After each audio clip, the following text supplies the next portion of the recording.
The greatsword has tech the game straight up doesn't teach you. I recently made a deep dive guide into the greatsword and found a ton of hidden tech along the way. In this video, I'm sharing 6 game-changing techniques that can elevate your greatsword gameplay.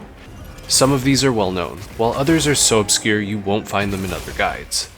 If you're a greatsword main, this is your chance to test your knowledge. Let me know in the comments how many you already knew, and which one surprised you. Number 1. Fast Perforate. The greatsword's focus strike, Perforate, is performed by pressing the right bumper while in focus mode. If it connects with a wound, you drag your greatsword through the monster, popping any wounds you run into. The greatsword is one of the few weapons that can end its focus strike early by pressing the right bumper again. This cancels the drag animation, which helps you maintain your positioning and speed up your combo. In this clip, I use it to speed up my combo, so I have enough time to charge offset rising slash. Number 2. Aerial Perforate. Unlike most weapons, the greatsword can perform focus strikes in midair.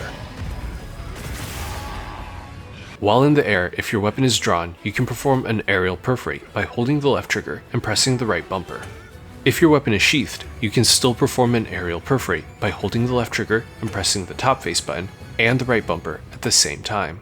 You can launch yourself off your sacred into an aerial perforate to reach wounds in high places and ground flying monsters. For some reason, drawing into aerial perforate isn't possible if you're using toggle focus mode. I recommend not using toggle focus mode for greatsword, since you can't perform certain techniques with it, such as Number 3. Draw Perforate. As far as I can tell, the greatsword is the only weapon that can draw into a focus strike. I actually missed this one when I made the guide, because it's just that obscure. Shout out to Bkar and Tripornthongpradet for bringing it up in the comments. If your weapon is sheathed, you can draw into Perforate by holding the left trigger and pressing the top face button, right face button, and right bumper at the same time. This is great for quickly hitting those temporary weak spots that appear after special attacks. Again, this doesn't work for toggle focus mode, but this time I have a workaround. Instead of drawing into Perforate, you can draw into guard before performing a normal Perforate.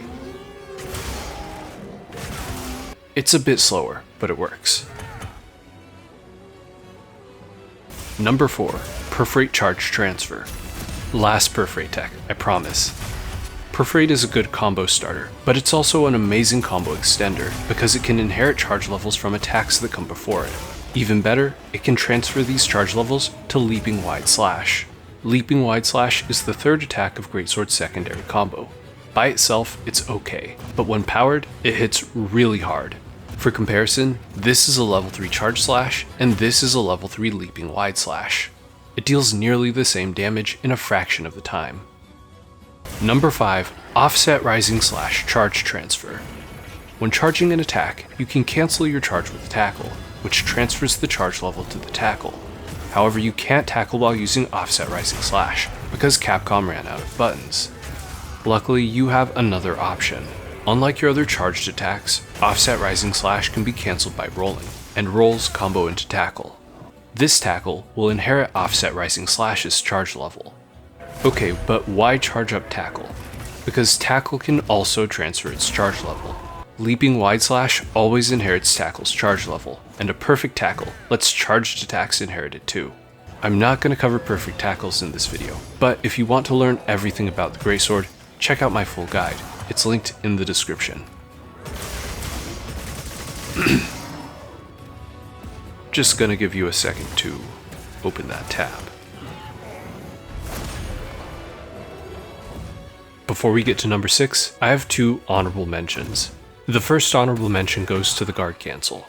After an attack, you can animate into guard faster by holding a direction with the left stick before holding the guard button.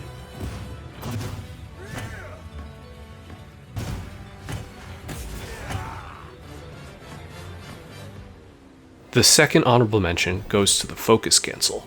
This technique lets you attack early out of perfect guard.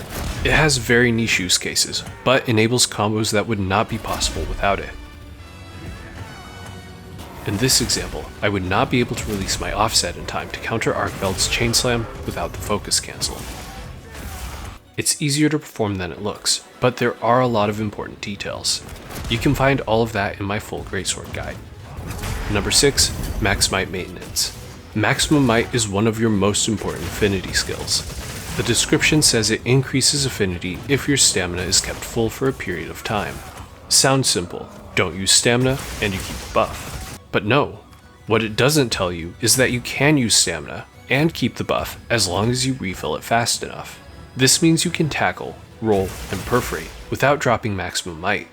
Okay, that still sounds simple. Don't do anything after you consume stamina and you keep the buff. But no, there's a catch. If you do nothing after using stamina, maximum might will still deactivate. Instead, you need to immediately perform an action that does not consume stamina to trigger stamina regeneration. For example, after tackle, keep attacking. After a roll, attack, walk, or enter focus mode. Perforate is a little different. You need to actually land Perforate to maintain maximum might. Missing some ticks of Perforate will pause stamina regeneration.